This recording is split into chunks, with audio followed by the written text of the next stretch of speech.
Mastering self-assessment in peer teaching, the key to effective learning. Hello everyone, and welcome back to our channel.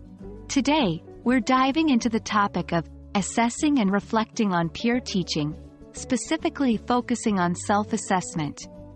Knowing how to evaluate yourself is crucial when you're learning through peer teaching methods. Not only does it help you understand your strengths and weaknesses, but it also amplifies your learning experience. So, let's start by asking, what exactly is self-assessment? In simple terms, self-assessment is the process of evaluating your own skills, knowledge, and abilities. When applied to peer teaching, it helps you gauge how effectively you have taught or learned a concept. It's your own report card, created by you, for you.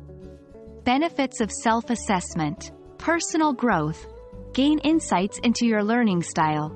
Accountability, holds you responsible for your own learning. Feedback loop, helps in making timely corrections to your approach.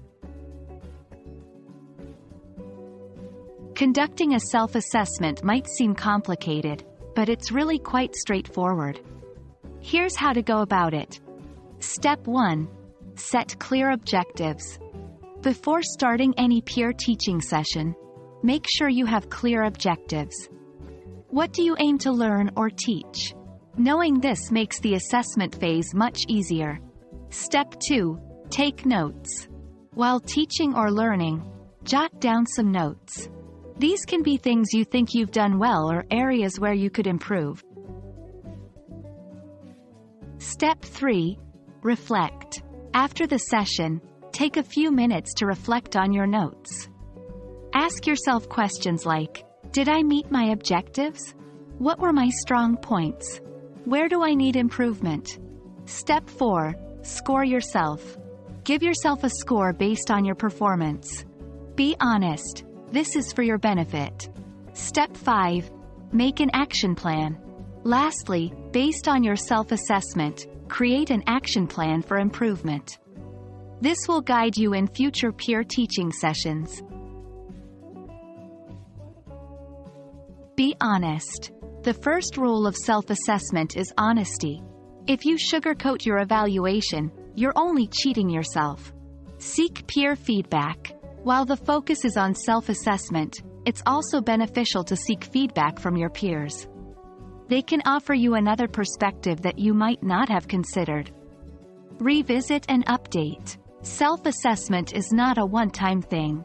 It's a continuous process. Make sure you revisit your evaluations and update your action plan accordingly. And that brings us to the end of today's video. Self-assessment is an incredibly useful tool for enhancing your learning journey in a peer teaching setup. It fosters personal growth, keeps you accountable, and provides a timely feedback loop for continuous improvement. We hope you found this video insightful and practical. Until next time, keep learning, keep assessing, and keep growing.